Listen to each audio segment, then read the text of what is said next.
Ah, so today I want to talk about how you know if you have released a toxic person in your life and if it's time to maybe check in and make sure that you made the right decision. So I am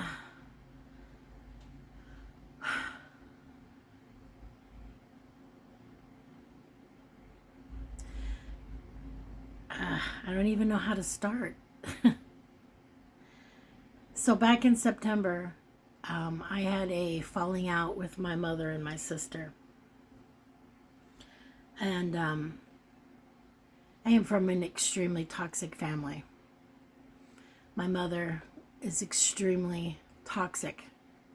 She is manipulative, um, sometimes downright mean. And she is at the age, she is 80. And she is at the age that she just doesn't care what people think anymore. And I understand that. I don't care what people think about me anymore either. But there's a line that needs to be drawn. And when you start hurting people, especially people in your family, people who love you, that's kind of where you got to draw the line. I mean, when it comes to you're walking down the street and somebody yells out their car window something derogatory to you, so what? But when your children or grandchildren or great grandchildren say things to you and you say things that aren't necessary, you know? So I am a mother and a grandmother. My daughter is 34. I have two beautiful grandchildren from my daughter. The youngest is 9. The oldest grandchild is 14. My youngest granddaughter has some disabilities, ADD, ADHD, ODD. She's got some issues going on in her little brain. And I absolutely don't care. I love her to death. She is the most sweetest, kindest, lovingest, beautiful kid. Yes, she has issues, but it's nothing that I would ever say anything to her about derogatory wise, ever. And then my oldest granddaughter, she suffers from being a teenager, you know? She has low self-esteem as because when she growing up, she developed very young, and so the kids around her would tease her because of that. The girls would tease her. So of course, me, her grandmother, and her mother both have told her, don't pay any attention to that. But, you know, you can say that to a kid, but they're going to pay attention to it anyways. Because they're kids, you know? And these are their peers. And they want to know how to deal with their peers. And we as adults say, who cares what they think? But kids care. So she's got some self-esteem issues due to that type of bullying and harassing in her life. So her mother has taught her to say what she thinks what she says. And it's working because she doesn't have there's no shits to be given by her some days, regardless of who you are and regardless of what's going on. But it's hard to deal with sometimes because being from the era that I was raised in, I'm 56. Being in the era that I was raised in, oof, we didn't talk like that to our elders, you know. we would have eaten our teeth or, not been here. Wrapped in a trash bag and put up in the attic. But she came to me the other day and she said she's going to get gauges in her ears. She's 14. Gauges are the thing. And I was like, ooh, you sure you want to mutilate your body like that? Yeah, that's what I want to do. I said, well, as long as you know the risks that you're taking, putting the gauges in your ears, depending on the size that they are, as long as you know the risks, if you decide that you want to go to that huge hole in your ear, there's no going back. Once you put them in and they get that big, it's surgery if you decide you don't want it, or you live with the rest of your life with the hole in your ear. And she was okay. And I said, okay, as long as you understand the risks, you're good. I'm going to love you regardless. And then I went to work and I started talking to one of the girls, the young girls that works there. And I asked her, do you have gauges in your ears? And she's like, yeah. And then she showed me the different size gauges. And I said, well, my granddaughter's talking about starting with like a 4, whatever that is. And then the largest she wants to go is like a 10.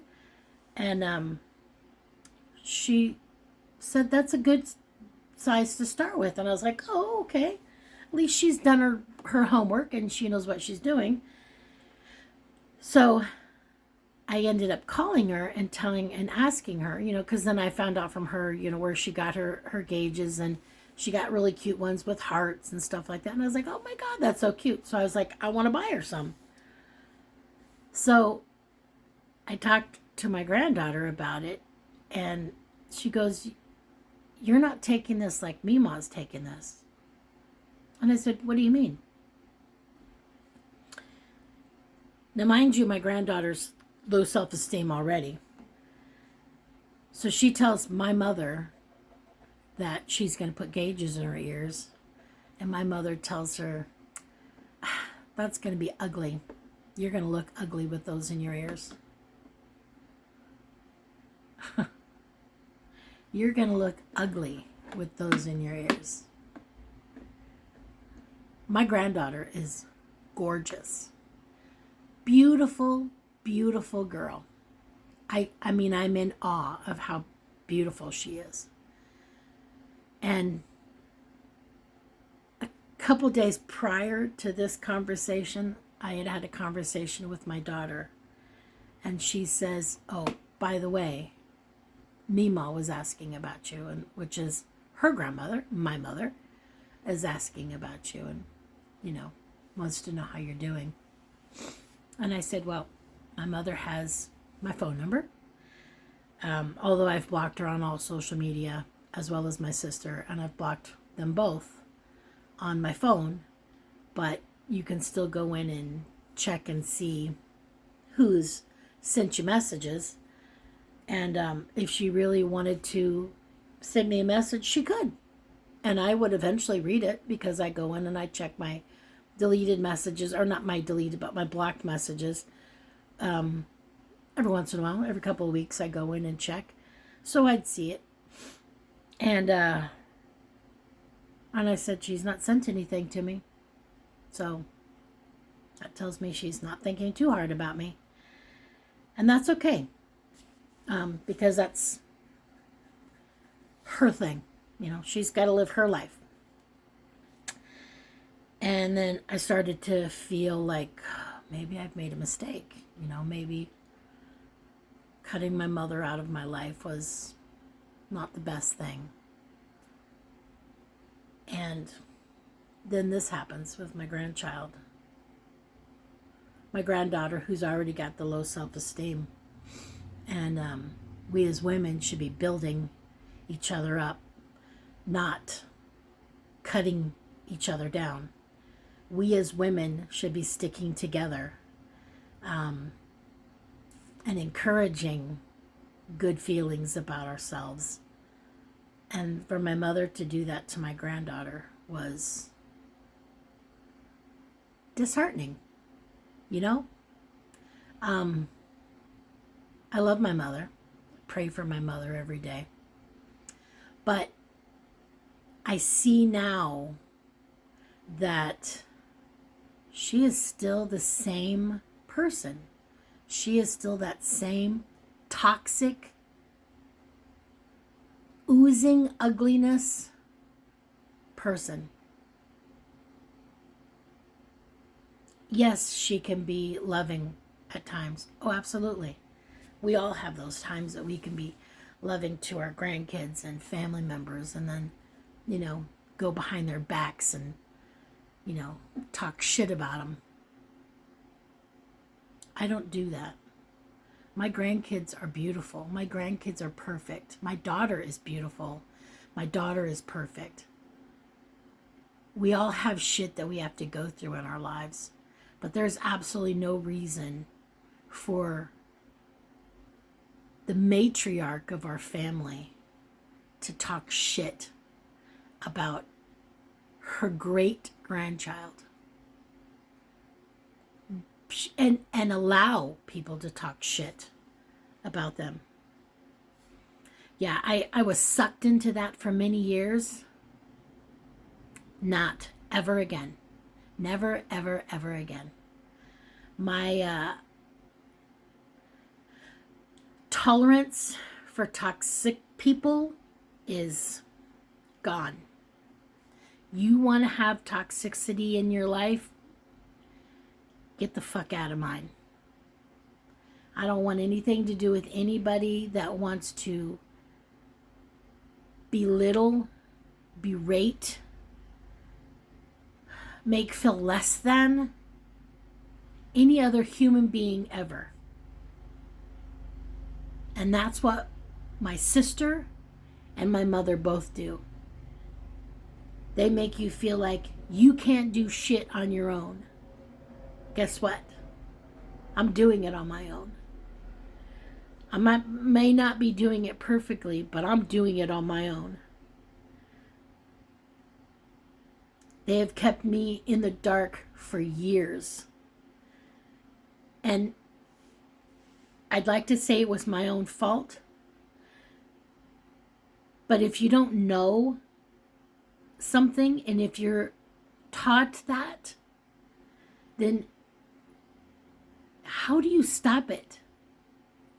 How do you... I didn't realize that they were so toxic until I got older, went through my menopause stage, was kicked out, sleeping in my car. My daughter turned against me, my sister, my mother, and I'm sure they encouraged it with my daughter. I'm sure they did, because my sister is very toxic as well and talks crap about people in the family. Everybody. Nobody is immune to it. And nobody is left out.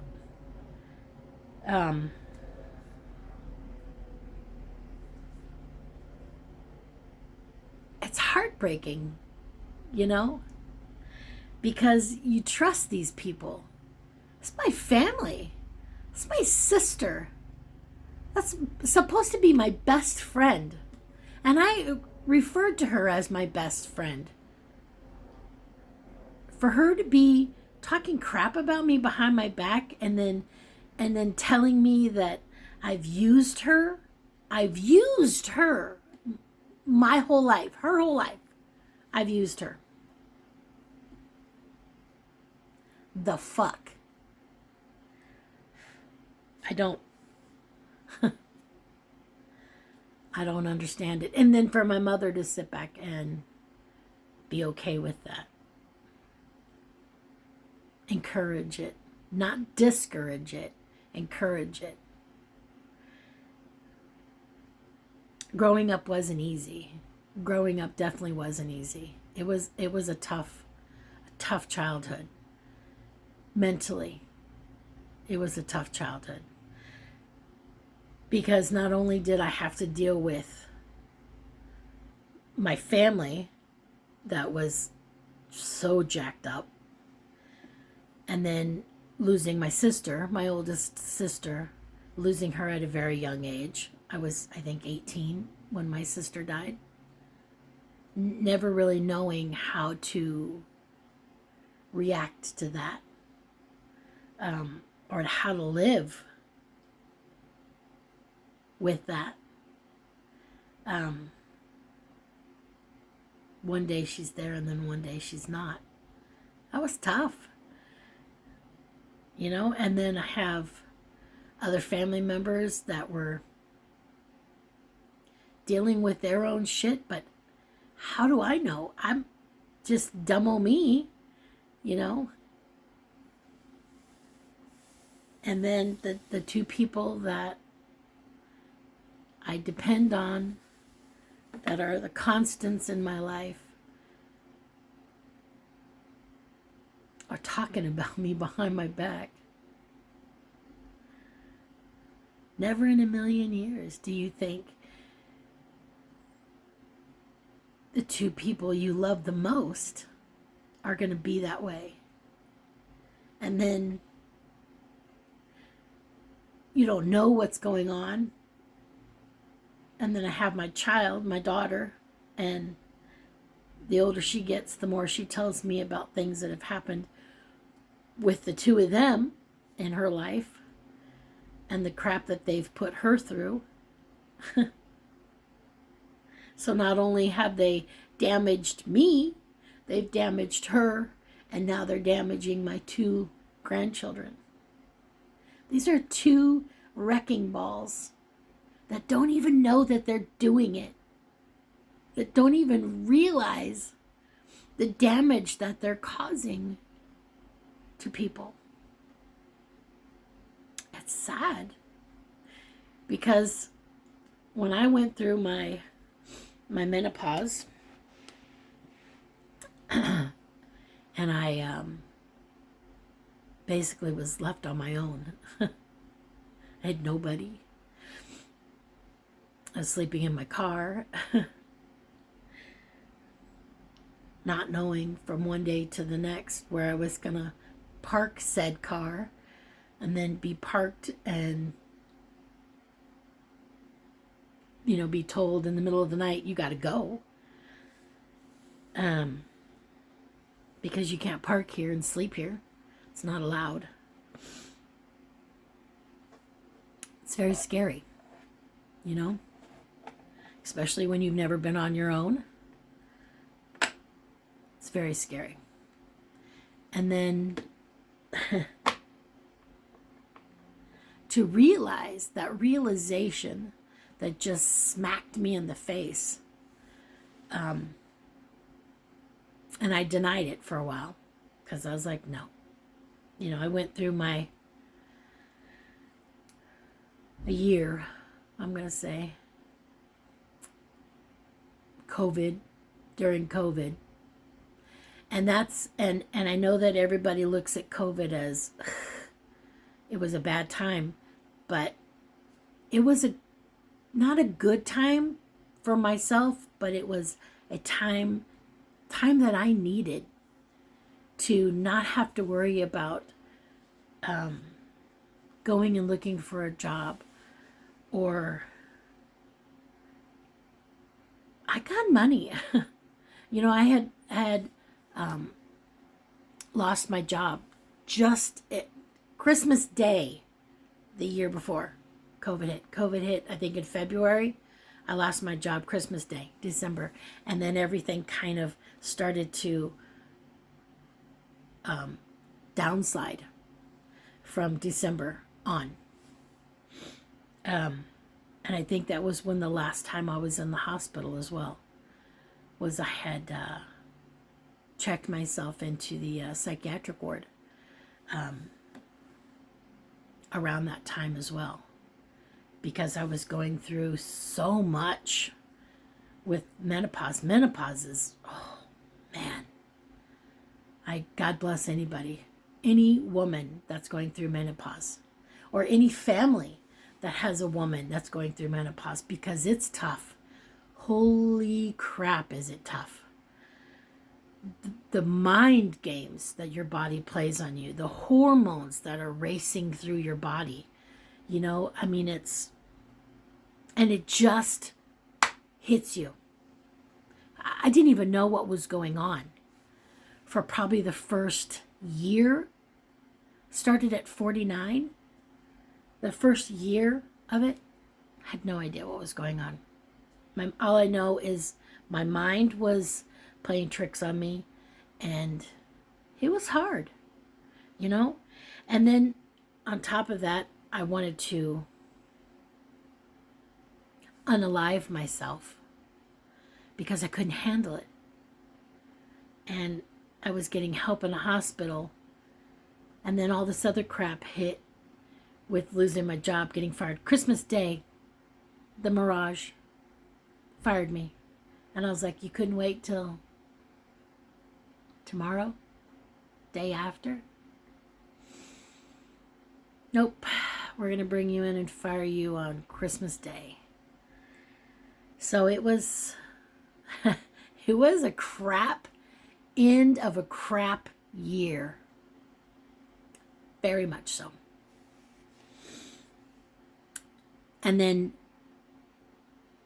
going through all this with my sister, I was living in her house and going through all of this, and I would just cry because I just didn't know what was going on.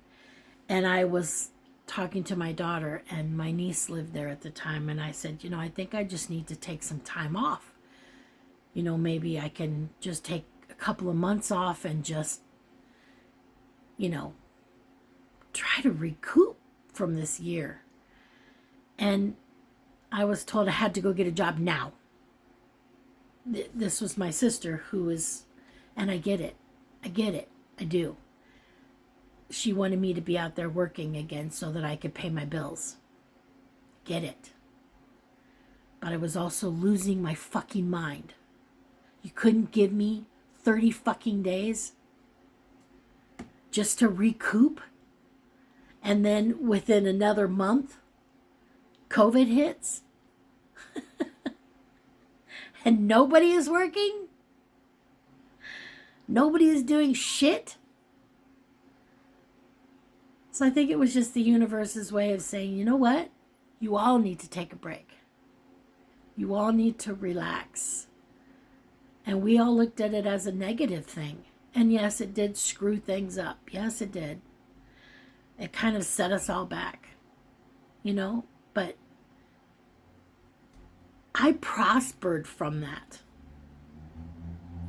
I didn't have to worry about going out and getting a job, although I went through a lot. I mean, a lot. I went through a lot.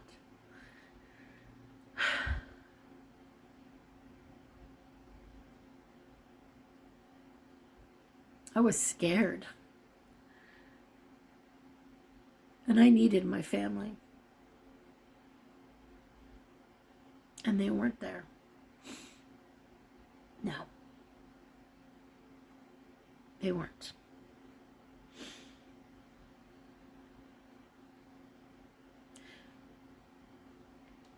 During COVID, we got the stimulus checks. And yes, eventually we did have to pay them back. And I did. I paid back what they had given me with my tax return. But with the stimulus checks, I was able to I met a really nice guy when I was in the hospital. And we were able to get an apartment, or not an apartment, we were able to rent a room from a close friend. We rented a room from her, and it was nice, although they didn't like the man that I was with. And eventually ended up breaking up with him because they didn't like him. But I was able to take care of myself. I didn't have to ask anybody for a handout. I didn't have to ask anybody to let me sleep on your couch. You know, I had my car. I slept in my car. And then eventually I got my RV. I traded my car for an RV from a guy that was selling his online, Facebook Marketplace. And I kept the RV for a while, and I lived in it. Me and my friend lived in it for probably a month or so. And we did good. I mean, he helped me with the maintenance. We park it up in the mountains for a couple of weeks or a couple of days, and then move someplace else for a couple of days. I mean, we did good.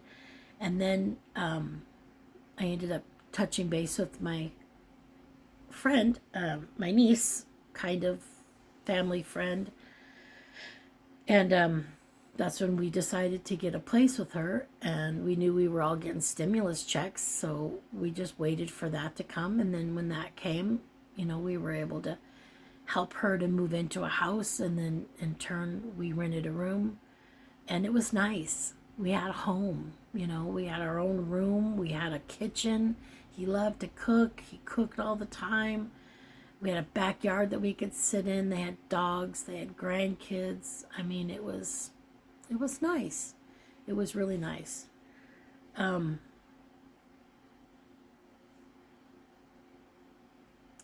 I did it without them, which was the best part, was the most satisfying for me, is that I was able to do all of this on my own, without their help, without them behind me saying, well, you know, you're going to have to pay me back. Well, you know, you're going to have to do this. Well, you know, because we did this for you, you're going to have to do this for us. Because everything that they did comes with a price. And I'm glad that I was able to do it on my own. And it definitely took me to a different level. And I know that COVID for a lot of people was very negative and very ugly, and people died, and I'm sorry for anybody that suffered during that time. Truly I am. But with everything, everybody deals with things differently, and that was definitely something that I needed. That was my jump start to the rest of my life. And I'm grateful for it. I didn't, thank God, didn't lose anybody in my family, and I'm sorry for anybody that did. I had already lost everything, so I couldn't lose anything else. So it was helpful for me to get that restart. And thank God for the family member that I had that took us in, and we didn't do anything for free. Of course, we helped pay for everything, and we paid rent as well as utilities and things like that. As far as I can remember, we did. I know we paid rent for sure. And I ended up getting a car with that money. I sold my RV and then got a car. After my friend left, he moved back to California. And then I was able to take the last of that money, and I got a job at another casino. And I was able to take my job from that, put it on an application, the money that I saved for an apartment, and I was able to get my own apartment on my own. Nobody helped me do it. My daughter brought me here. My niece brought me to my apartment to look at it. But nobody gave me money. Nobody did anything for me. I had my car. They wanted to come look. That's why they brought me over. They wanted to come see the area that I was living in or moving to. And I did it on my own. And I feel like that was kind of my, I've been here going on 3 years. And that was my step up in the world. And then I started realizing that all the crap that I had been going through, that I had gone through, and all the toxic bullshit that I had gone through with my family, I didn't have to deal with that anymore. I could take care of myself. My sister didn't like it. My mother didn't like it because they didn't like that they didn't have that power over me anymore. But they didn't. And I'm grateful for that. I worked hard for that. And I am going to continue. And if that means that I don't speak to my mother and my sister ever again, I'm okay with that. It's hard to say. It's even harder to do. But for my own health, my own mental health, it's what I have to do. And then I have to start showing people that I am not that toxic person that I was when I was with them anymore. Or while I was going through my menopause, because I got crazy during that time. And I feel like I'm back to normal. I feel like my mind is normal. I make these videos so that I can get things out. I have a good life. I have a beautiful apartment. I love my home. I'm getting ready to maybe move to a bigger apartment, same complex, bigger apartment, which is nice. Same amount of money. But it'll give myself room and then my grandkids room to come stay with me, because when they come and stay with me, they have to, what is this hair? It's driving me crazy. They have to sleep on the floor, and that's not fun for them.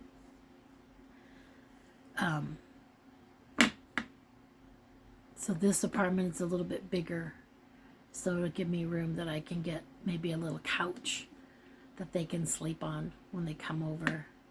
That'll be, they've got those couches that you can pull out to make into a little small single bed, which will be nice, and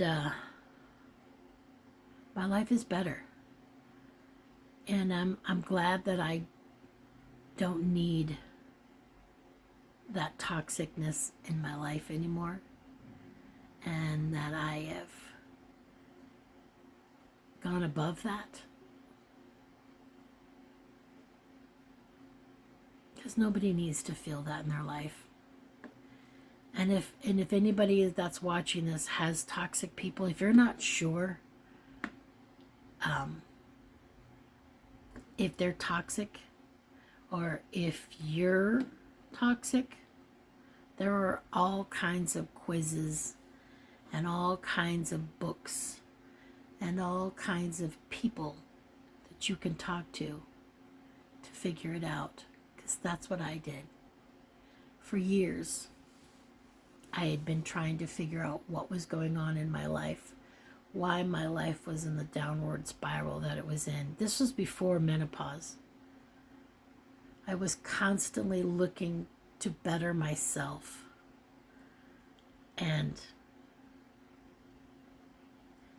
eventually, with all of that knowledge, all of the books that I have read, all of the people that I've spoken to, all of the things that I've seen online, the internet is a fantastic tool for more than just videos,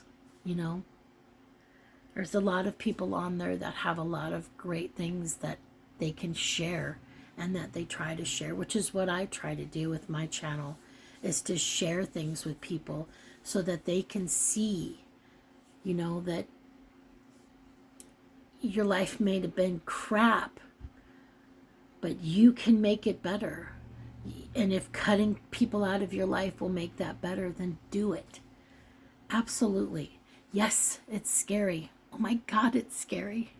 I'm 56 and I spend almost every day by myself.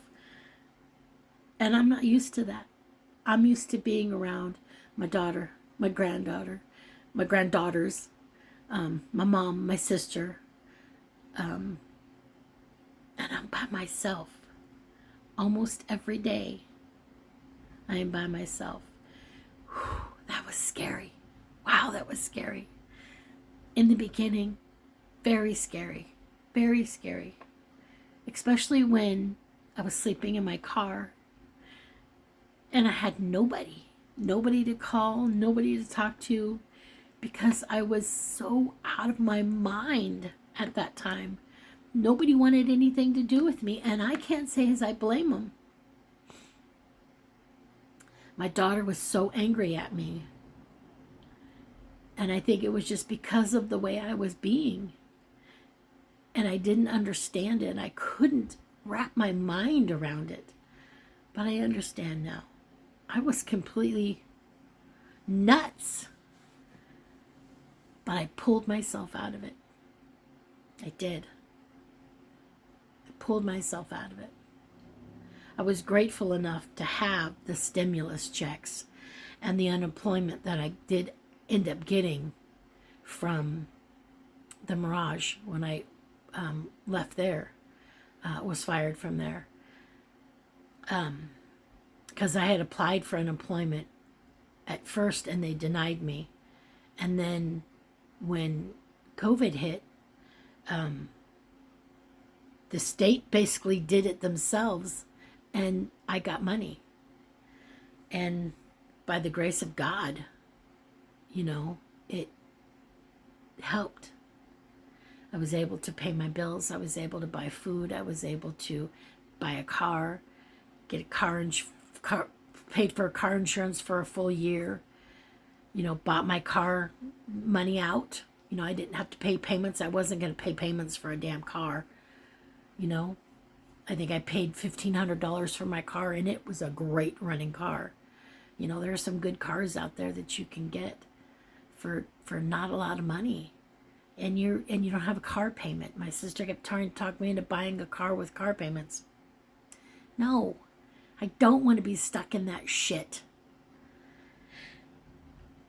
So it can be done. It can be done. It may seem like total fear, total scary, but you can do it. You can do it, for sure. It just takes time. And separating yourself from people sometimes is what you need to do, for sure. Because sometimes we need to get all of that noise out of our heads. We need to get all of that negative talk from other people out of our heads. And that's what I had to do. I had to separate myself and be okay with it, which I am. I like being by myself. Sometimes I get irritated when people come over, unexpectedly, especially, because I like my quietness. I like my quiet time. I mean, it's quiet. The only noise that's going is my fan, and that's it. I don't have anybody running around making noise, requiring my attention from me. I do that when I want to. And I do that with my grandkids for sure. I love having them around. I love having my daughter around. I love being able to talk to her. Her and I can talk for hours on the phone about nothing. And it's nice to have that relationship with her. But if you're watching this video and you're thinking, Do I have toxic people in my life? Should I let these toxic people go? Should I reinvite the toxic people that I've let go back into my life, which is what I had thought about doing with my mother? Test the waters first. Talk to people around you that you do speak to, that have these people in their lives still, and see how things are. Because after talking to my granddaughter and hearing what my mother said to her great-grandchild, it's heartbreaking. You don't tell anybody they're ugly, ever. Ugly and stupid are the two words I do not use, have never used in my house. My mother did. My mother did. My mother does. Still. So, if you're thinking about it, talk to the people around you. The people that you trust. And ask them, so how is so-and-so doing? What was your last interaction with them? You know? Ask around first before you go delving into putting yourself back out there for that kind of crap. Because you're better than that. For sure. You deserve better than that. You're worth more than that. Your sanity is worth more than that.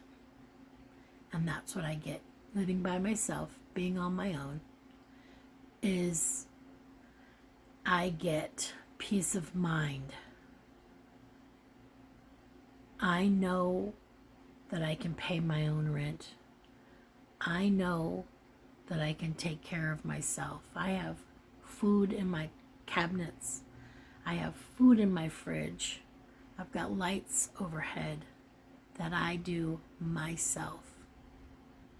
Myself for me.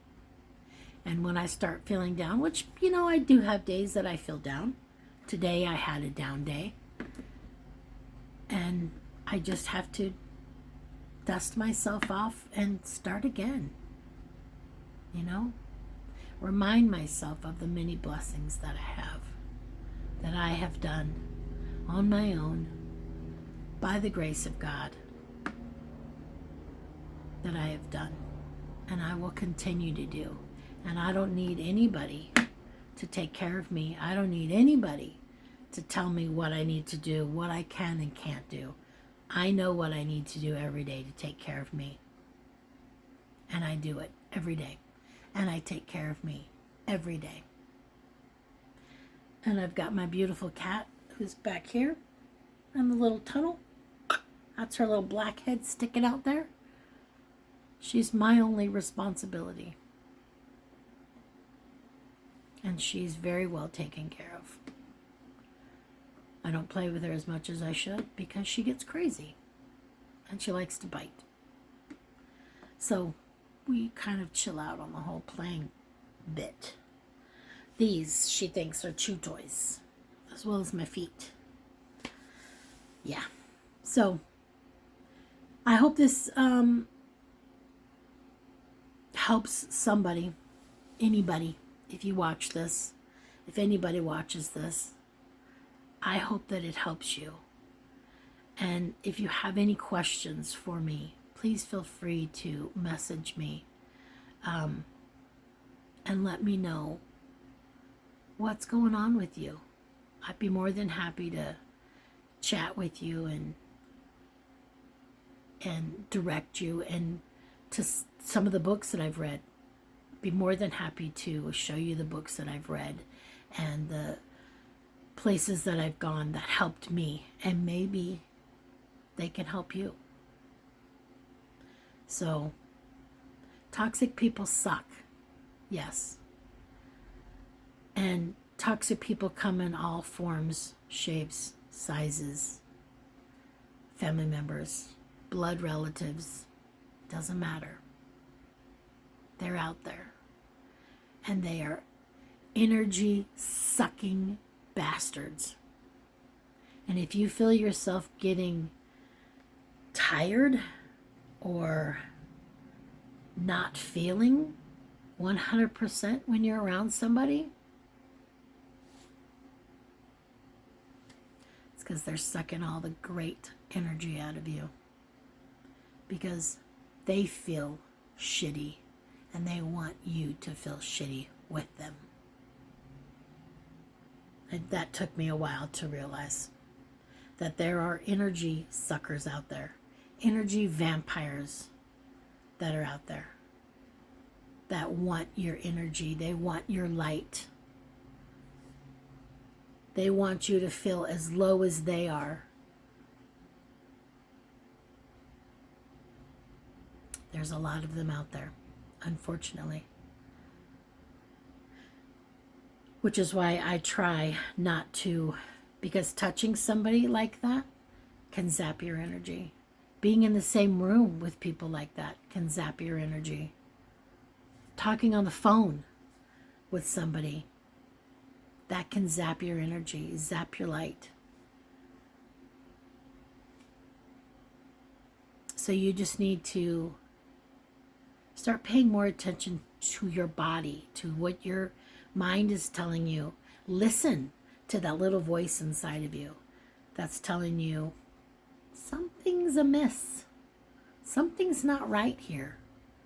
We need to walk out and go in the sun and re-energize, you know? And sometimes that's all it takes. Get out in nature. Let the sun hit you.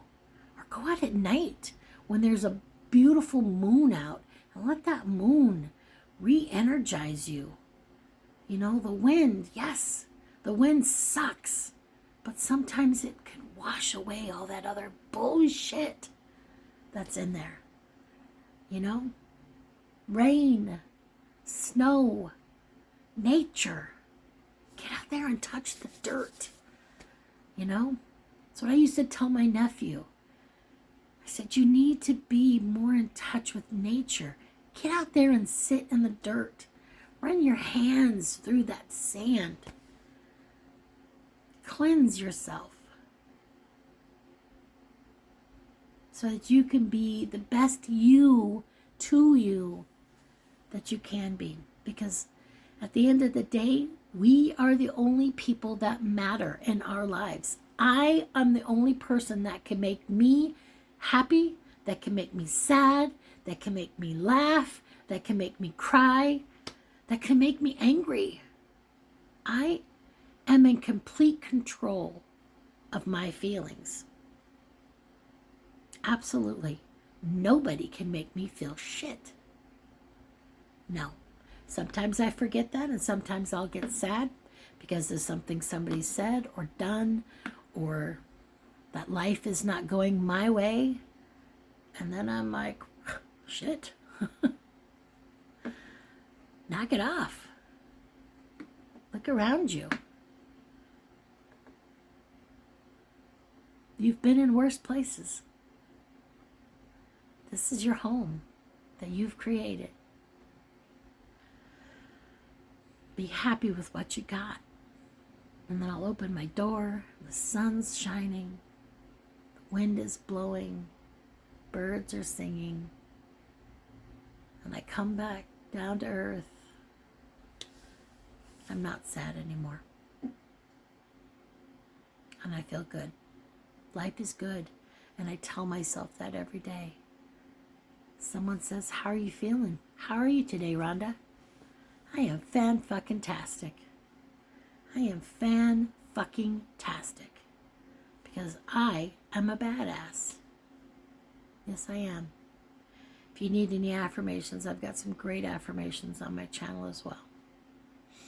Affirmations for a badass. Yep. Life is good. Life is beautiful. And I'm in control of all of that.